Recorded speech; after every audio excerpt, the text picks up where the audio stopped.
চতুর্থ শ্রেণীর ৯৪ পৃষ্ঠার ৪ নং প্রশ্নের সমাধান। ৪ নং প্রশ্নে বলা হয়েছে নিচের ভগ্নাংশগুলোকে লঘিষ্ঠ ভগ্নাংশে প্রকাশ করো। কোনো ভগ্নাংশকে লঘিষ্ঠ ভগ্নাংশে রূপান্তরিত করতে হলে ওই ভগ্নাংশের লব এবং হরকে সাধারণ গুণনীয়ক দ্বারা ভাগ করতে হয়। ১২/৬ একটা ভগ্নাংশ, এই ভগ্নাংশটাকে আমরা লঘিষ্ঠ রূপে প্রকাশ করব। অর্থাৎ এই ভগ্নাংশের লব ও হরকে এমন একটি সংখ্যা দিয়ে ভাগ করতে হবে, অর্থাৎ যাতে লব এবং হর উভয়কেই ভাগ করা যায়। এখন আমরা ছোট ছোট সংখ্যা দিয়েও ভাগ করতে পারি, আবার বড় সংখ্যা দিয়ে একবারও ভাগটা করে নিতে পারি। আমরা বড় সংখ্যা দিয়ে করে নিব, যেমন এটাকে ২ দিয়েও ভাগ করা যেত, ৩ দুগুণে ৬, ৬ দুগুণে ১২, তারপরে আবারও ভাগ করতে হতো, তাই আমরা একবারে ভাগ করব ৬ দিয়ে। ৬ একে ৬, ৬ দুগুণে ১২। তাহলে এই ২/১ হলো এই ভগ্নাংশের লঘিষ্ঠ রূপ।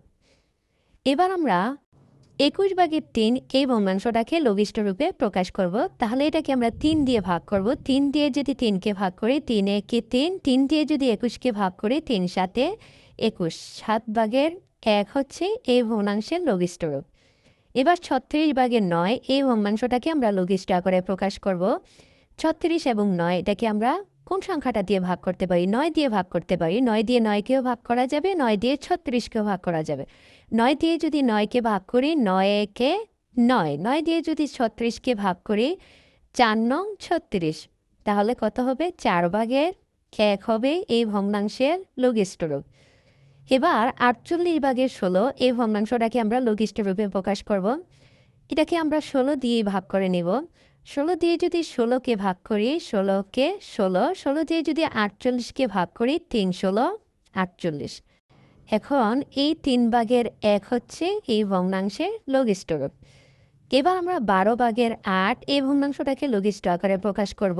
১২ এবং ৮ এটাকে কোন সংখ্যা দিয়ে ভাগ করতে পারি? আমরা যদি ৪ দিয়ে ভাগ করি, তাহলে কিন্তু ৮কেও ভাগ করা যাবে, ১২কেও ভাগ করা যাবে। তাহলে ৪-এর নামটা যদি আমরা ২ বার পড়ি, ৪ দুগুণে ৮, ৪-এর নামটা যদি ৩ বার পড়ি, ৩ ৪-এ ১২, তাহলে ৩/২ হচ্ছে এই ভগ্নাংশের লঘিষ্ঠ রূপ। এখন আমরা ৬ নং প্রশ্নটি সমাধান করব। ১২/৯। এখন ৯ এবং ১২কে কোন সংখ্যা দিয়ে ভাগ করতে পারি? ৩ দিয়ে যদি ভাগ করি, ৩ ৩-একে ৯, ৩ দিয়ে যদি ১২কে ভাগ করি, ৩ ৪-এ ১২, তাহলে ৪/৩ হচ্ছে এই ভগ্নাংশের লঘিষ্ঠ রূপ। এবার ২৫/২০, এটাকে আমরা কি দিয়ে কোন সংখ্যা দিয়ে ভাগ করতে পারি? যদি ৫ দিয়ে ভাগ করি, ২০কেও ভাগ করা যাবে, ২৫কেও ভাগ করা যাবে। তাহলে ৫-এর নামটা যদি আমরা ২০ পর্যন্ত পড়ি, ৪ ৫-এ ২০, ৫-এর নামটা ২৫ পর্যন্ত পড়লে হবে ৫ ৫-এ ২৫, অর্থাৎ ৫ বার যদি পড়ি তাহলে ২৫ হবে। তাহলে এই ভগ্নাংশ লঘিষ্ঠ রূপ হবে ৫/৪। এবার আছে ৩৬ আর উপরে আছে কি ৩২, এটাকে আমরা কোন সংখ্যা দিয়ে ভাগ করব?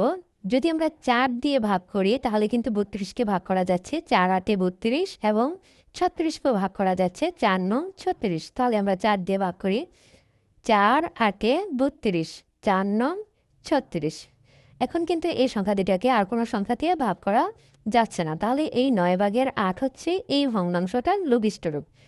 এবার ৩০/১৮, এটাকে আমরা ভাগ করবো এমন একটি সংখ্যা দিয়ে ভাগ করব যাতে ১৮ এবং ৩০ দুটো সংখ্যাকে ভাগ করা যায়।